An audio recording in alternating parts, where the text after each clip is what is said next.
অনেক মানুষ সফল হতে চায়, কিন্তু খুব কম মানুষ জানে সফলতার আসল গোপন কথা কি।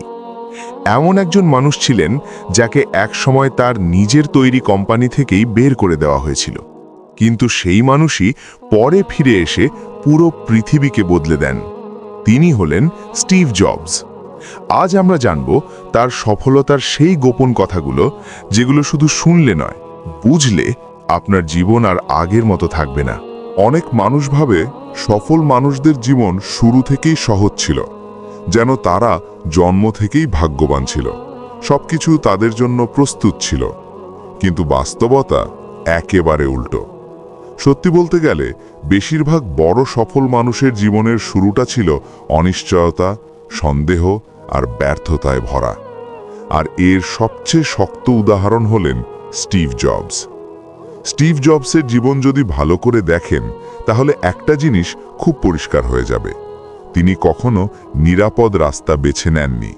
তিনি সবসময় সেই পথ বেছে নিয়েছেন যেটা অনিশ্চিত, ঝুঁকিপূর্ণ, কিন্তু ভেতরে ভেতরে তার মন বলতো এই পথেই কিছু বড় তৈরি করা সম্ভব। তার জীবনের প্রথম বড় শিক্ষা শুরু হয়েছিল কলেজ জীবন থেকেই। তিনি ভর্তি হয়েছিলেন রিড কলেজে, কিন্তু কয়েক মাসের মধ্যেই তিনি একটা কঠিন সিদ্ধান্ত নেন। তিনি কলেজ ছেড়ে দেন। এখানে একটা প্রশ্ন উঠতে পারে, কেউ কেন ইচ্ছে করে কলেজ ছাড়বে? কারণ স্টিভ জবস বুঝতে পেরেছিলেন যে তিনি এমন অনেক বিষয় পড়ছেন যেগুলো তার জীবনের সাথে কোনো সম্পর্কই নেই। তার বাবা মা সারা জীবনের সঞ্চয় খরচ করে তাকে কলেজে পাঠিয়ে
ও ডিজাইন করা।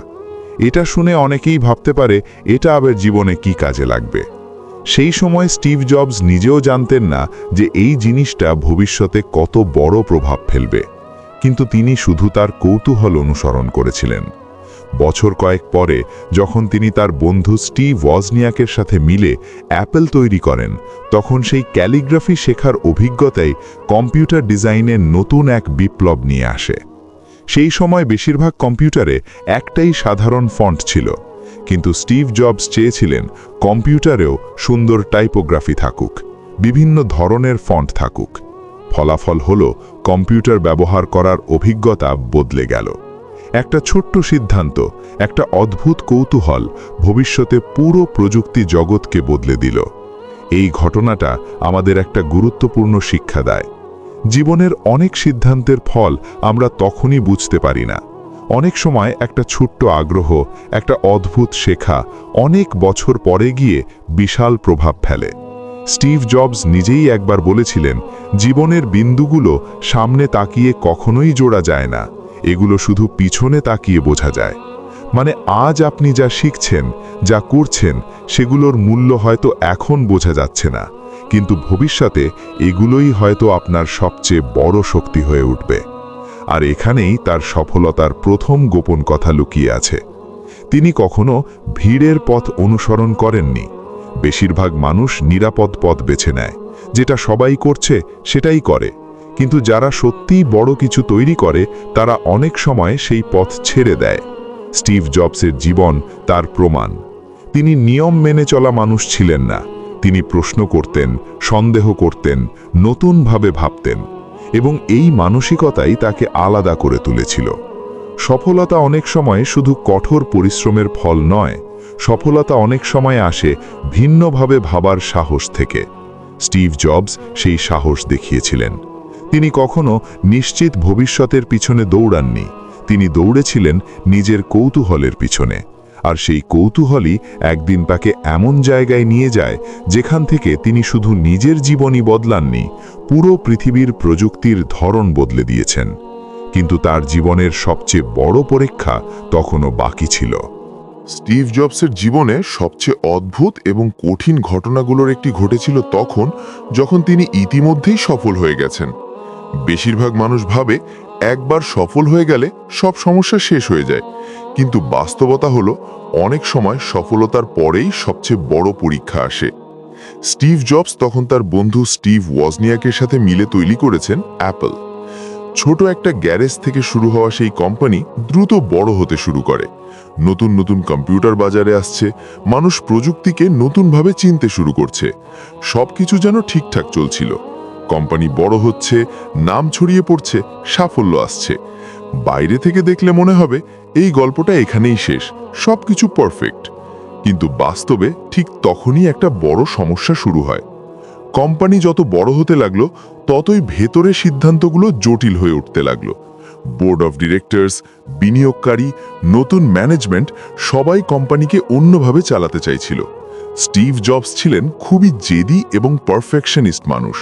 তিনি চাইতেন প্রতিটা জিনিস নিখুঁত হোক, কিন্তু ব্যবসার জগতে সবসময় এই ধরনের চিন্তা সবাইকে খুশি করে না। একসময় কোম্পানির ভেতরে মতবিরোধ এতটাই বাড়ে যে শেষ পর্যন্ত এমন একটা সিদ্ধান্ত নেওয়া হয় যা কেউ ভাবেনি। যে মানুষটা এই কোম্পানি তৈরি করেছিলেন, সেই মানুষটাকেই কোম্পানি থেকে সরিয়ে দেওয়া হয়। হ্যাঁ, এটা শুনতে অবিশ্বাস্য লাগতে পারে, কিন্তু বাস্তব ঘটনা হলো স্টিভ জবসকে তার নিজের কোম্পানি অ্যাপল থেকে বের করে দেওয়া হয়েছিল। ভাবুন তো, আপনি একটা স্বপ্ন তৈরি করলেন, বছরের পর বছর পরিশ্রম করে একটা জিনিস গড়ে তুললেন। তারপর একদিন সেই জায়গা থেকেই আপনাকে বলা হলো আপনার আর এখানে দরকার নেই। এই মুহূর্তটা অনেক মানুষের জীবন ভেঙে দিতে পারে। স্টিভ জবস নিজেও পরে স্বীকার করেছিলেন যে এই সময়টা তার জীবনের সবচেয়ে কঠিন সময় ছিল। তিনি ভীষণ হতাশ হয়ে পড়েছিলেন। অনেক দিন ধরে তিনি বুঝতেই পারছিলেন না এখন তার কি করা উচিত। কিন্তু এখানেই তার সফলতার দ্বিতীয় বড় গোপন কথা দেখা যায়। তিনি ব্যর্থতাকে শেষ হিসেবে মেনে নেননি।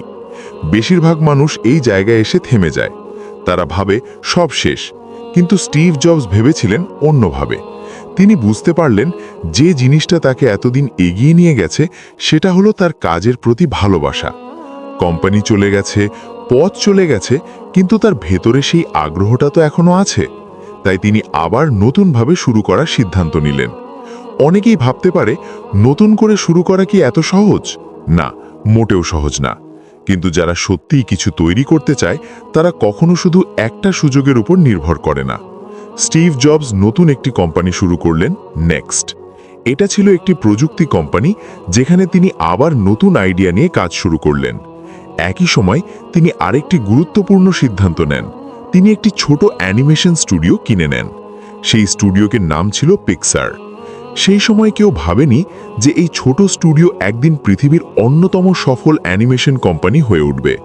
কিন্তু স্টিভ জবসের চোখে ছিল ভবিষ্যতের সম্ভাবনা।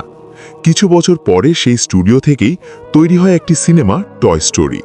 এই সিনেমাটি শুধু জনপ্রিয়ই হয়নি, এটি পুরো অ্যানিমেশন ইন্ডাস্ট্রির ধরন বদলে দেয়। একটা সময় যে মানুষটাকে সবাই ব্যর্থ মনে করেছিল, সেই মানুষটাই আবার নতুন এক জায়গায় বিপ্লব ঘটিয়ে ফেলল। এখানে একটা বিষয় খুব স্পষ্ট, ব্যর্থতা অনেক সময় আসলে নতুন দরজা খুলে দেয়। যদি স্টিভ জবসকে অ্যাপল থেকে বের করে দেওয়া না হতো, তাহলে হয়তো পিক্সার কখনো এত বড় হতো না। আর জীবনের সবচেয়ে আশ্চর্য ব্যাপার হলো এই গল্প এখানেই শেষ হয়নি। কিছু বছর পরে এমন একটা ঘটনা ঘটল যা পুরো পৃথিবীকে অবাক করে দেয়। যে কোম্পানি একসময় স্টিভ জবসকে বের করে দিয়েছিল, সেই কোম্পানিই পরে তাকে আবার ফিরিয়ে আনতে বাধ্য হয়। আর সেখান থেকেই শুরু হয় তার জীবনের সবচেয়ে বড় অধ্যায়।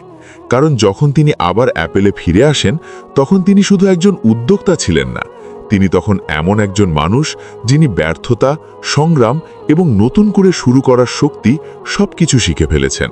আর সেই অভিজ্ঞতাই পরে তাকে এমন কিছু তৈরি করতে সাহায্য করে যা প্রযুক্তির ইতিহাসকে চিরদিনের জন্য বদলে দেয়। যখন স্টিভ জবস আবার ফিরে এলেন অ্যাপলে, তখন কোম্পানির অবস্থা খুব ভালো ছিল না।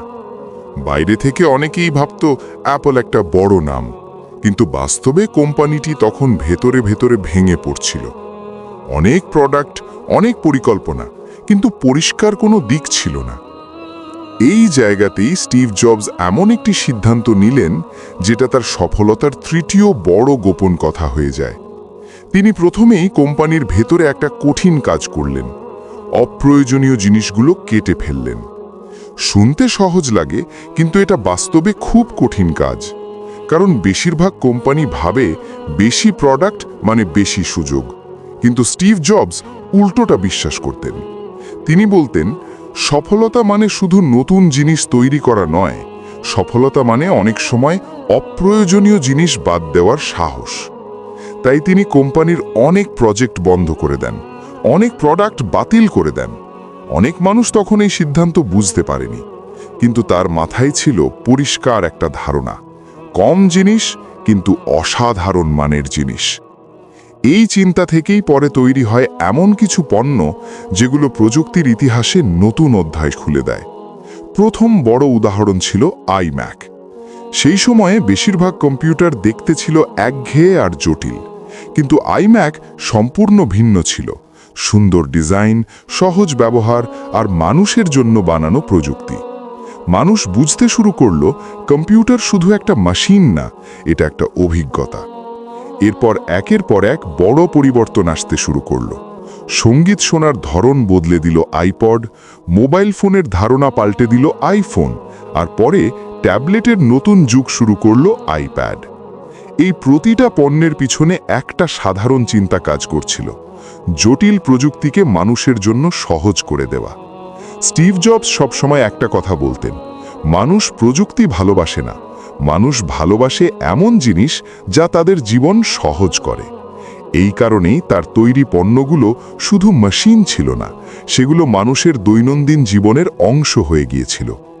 এখানে আরেকটা বিষয় খুব গুরুত্বপূর্ণ, স্টিভ জবস কখনো মাঝারি মানের জিনিস মেনে নিতেন না। তিনি চাইতেন প্রতিটা জিনিস নিখুঁত হোক, এমনকি এমন জায়গাতেও যেগুলো সাধারণ মানুষ হয়তো কখনো দেখবেও না। অনেক কর্মচারী বলতেন তার সাথে কাজ করা সহজ ছিল না, কারণ তিনি সব সময় সেরাটা চাইতেন। কিন্তু এই কঠোর মানসিকতার ফলেই তৈরি হয়েছিল অসাধারণ পণ্য। এটাই তার সফলতার আরেকটি বড় গোপন সত্য। বেশিরভাগ মানুষ ভালো ফল চায়, কিন্তু সেরা হওয়ার জন্য যে কঠিন সিদ্ধান্ত নিতে হয় সেটা নিতে চায় না। স্টিভ জবস সেই কঠিন পথটাই বেছে নিয়েছিলেন। তিনি কখনো ভিড়ের সাথে চলেননি। তিনি চেষ্টা করেছেন এমন কিছু তৈরি করতে যেটা আগে কেউ করেনি, আর এখানেই তার চিন্তা অন্য সবার থেকে আলাদা হয়ে যায়। তিনি শুধু পণ্য বানাতে চাননি, তিনি এমন কিছু তৈরি করতে চেয়েছিলেন যা পৃথিবীকে একটু হলেও বদলে দিতে পারে। এই কারণেই তার কাজ শুধু ব্যবসা ছিল না, এটা ছিল এক ধরনের মিশন। কিন্তু তার জীবনের সবচেয়ে গভীর শিক্ষা এখনও বাকি ছিল, কারণ জীবনের শেষ দিকে তিনি এমন একটি সত্য বুঝেছিলেন যেটা সফলতা, টাকা বা ক্ষমতার থেকেও বড়। আর সেই কথাগুলোই তিনি বলেছিলেন এক বিখ্যাত বক্তৃতায়, যেটা আজও লক্ষ লক্ষ মানুষকে অনুপ্রাণিত করে। জীবনের শেষ দিকে এসে স্টিভ জবস এমন একটা সত্য বুঝেছিলেন যেটা অনেক মানুষ সারা জীবনেও বুঝতে পারে না। মানুষ সাধারণত ভাবে সফলতা মানে টাকা, নাম, ক্ষমতা। কিন্তু জীবনের শেষ দিকে দাঁড়িয়ে স্টিভ জবস উপলব্ধি করেছিলেন আসল সফলতা আসলে অন্য জায়গায় লুকিয়ে থাকে। 2005 সালে তিনি যখন স্ট্যানফোর্ড ইউনিভার্সিটির মঞ্চে দাঁড়িয়ে তার বিখ্যাত বক্তৃতা দেন, স্ট্যানফোর্ড কমেন্সমেন্ট অ্যাড্রেস 2005, তখন তিনি 3টি গল্প বলেছিলেন। এই গল্পগুলো শুধু তার জীবনের ঘটনা ছিল না, এগুলো ছিল জীবনের গভীর শিক্ষা। প্রথম শিক্ষা ছিল নিজের হৃদয়ের কথা শোনার সাহস রাখতে হবে। স্টিভ জবস বলেছিলেন, পৃথিবীতে এমন অনেক মানুষ আছে যারা সারা জীবন অন্যের প্রত্যাশা পূরণ করতে গিয়ে নিজের স্বপ্ন হারিয়ে ফেলে। সমাজ কি বলবে, পরিবার কি ভাববে, এই চিন্তা করতে করতে অনেকেই নিজের ভেতরের কণ্ঠস্বরকে চাপা দিয়ে দেয়। কিন্তু স্টিভ জবস বিশ্বাস করতেন, যদি আপনি সত্যিই বড় কিছু করতে চান, তাহলে আপনাকে নিজের ভেতরের সেই কণ্ঠস্বরকে অনুসরণ করতে হবে। কারণ কেউই আপনার জীবন আপনার মতো করে বুঝতে পারবে না। তার জীবনের দ্বিতীয় বড় শিক্ষা ছিল, ভালোবাসা ছাড়া বড় কাজ করা যায় না। তিনি বলেছিলেন, মানুষ তার জীবনের বড় একটা সময় কাজের পেছনে ব্যয় করে। তাই যদি সেই কাজের প্রতি ভালোবাসা না থাকে, তাহলে মানুষ কখনো সত্যিকারের অসাধারণ কিছু তৈরি করতে পারে না। এই কারণেই যখন তাকে অ্যাপল থেকে বের করে দেওয়া হয়েছিল, তখনও তিনি ভেঙে পড়ে থেমে যাননি। কারণ তার ভেতরে কাজের প্রতি ভালোবাসা ছিল, আর সেই ভালোবাসাই তাকে আবার নতুন করে শুরু করার শক্তি দিয়েছিল। অনেক মানুষ একটা ব্যর্থতার পরেই থেমে যায়, তারা ভাবে এটাই শেষ। কিন্তু স্টিভ জবস দেখিয়ে দিয়েছিলেন, ব্যর্থতা অনেক সময় নতুন সুযোগের দরজা খুলে দেয়। তার জীবনের তৃতীয় শিক্ষা ছিল, সময় খুব সীমিত। তিনি বলেছিলেন, আমরা সবাই একদিন মারা যাব, এটা একটা কঠিন সত্য। কিন্তু এই সত্যটা বুঝতে পারলে জীবনের অনেক ভয় অদৃশ্য হয়ে যায়। কারণ যখন আপনি বুঝবেন যে সময় সীমিত, তখন আপনি আর অন্যের মতামতের জন্য নিজের জীবন নষ্ট করতে চাইবেন না। স্টিভ জবস প্রায়ই নিজেকে একটা প্রশ্ন করতেন, যদি আজ আমার জীবনের শেষ দিন হয়, তাহলে কি আমি আজ যা করতে যাচ্ছি সেটা করতে চাইব? যদি কয়েকদিন ধরে সেই প্রশ্নের উত্তর না হতো, তাহলে তিনি বুঝতেন কিছু একটা বদলানোর সময় এসেছে। এই চিন্তাধারা তাকে সব সময় সাহসী সিদ্ধান্ত নিতে সাহায্য করেছিল। এটাই তার সফলতার আর একটা বড় গোপন সত্য। বেশিরভাগ মানুষ নিরাপদ পথ বেছে নেয়, কারণ তারা ব্যর্থতার ভয় পায়। কিন্তু যারা সত্যিই বড় কিছু তৈরি করে, তারা জানে ভয়কে জয় না করলে বড় কিছু সম্ভব নয়। স্টিভ জবস জীবনের শেষ দিকে আর একটা গুরুত্বপূর্ণ কথা বলেছিলেন, স্টে হাংরি, স্টে ফুলিশ। এই কথার মানে শুধু ক্ষুধার্ত থাকা নয়, এর মানে হলো সব সময় শেখার ক্ষুধা রাখা, নতুন কিছু করার সাহস রাখা। যখন মানুষ ভাবে সে সব জানে, তখনই তার উন্নতি থেমে যায়। কিন্তু যখন মানুষ নিজেকে সবসময় শিক্ষার্থী মনে করে, তখন তার সামনে নতুন নতুন দরজা খুলতে থাকে। স্টিভ জবসের পুরো জীবন আসলে এই কথাটার প্রমাণ। একজন কলেজ ড্রপ আউট থেকে শুরু করে পৃথিবীর অন্যতম প্রভাবশালী উদ্যোক্তা হয়ে ওঠা, এই যাত্রা কোনো সহজ রাস্তা ছিল না। এর মধ্যে ছিল ব্যর্থতা, সন্দেহ, কঠিন সিদ্ধান্ত এবং অসংখ্য সংগ্রাম। কিন্তু একটা জিনিস কখনো বদলায়নি, তার বিশ্বাস। তিনি বিশ্বাস করতেন, যদি আপনি সত্যিই আপনার কাজকে ভালোবাসেন এবং ভিন্নভাবে ভাবার সাহস রাখেন, তাহলে একদিন আপনি এমন কিছু তৈরি করতে পারবেন যা পৃথিবীকে বদলে দেবে। আর এটাই ছিল তার সফলতার আসল গোপন কথা। তিনি শুধু পণ্য তৈরি করেননি, তিনি মানুষের চিন্তার ধরন বদলে দিয়েছিলেন। আর এই কারণেই আজও তার গল্প, তার কথা এবং তার চিন্তাধারা লক্ষ লক্ষ মানুষকে অনুপ্রাণিত করে যাচ্ছে। এই ছিল স্টিভ জবসের সফলতার আসল গোপন কথা। নিজের হৃদয়ের কথা শুনুন, কাজকে ভালোবাসুন, আর ভয়ের কারণে কখনো থেমে যাবেন না। মনে রাখবেন, সময় খুব সীমিত, তাই অন্যের জীবন নয়, নিজের স্বপ্নের জীবন বেছে নিন। যদি এই কথাগুলো আপনাকে ভাবতে বাধ্য করে, তাহলে আজ থেকেই নিজের জীবনে কিছু বদলানোর সিদ্ধান্ত নিন।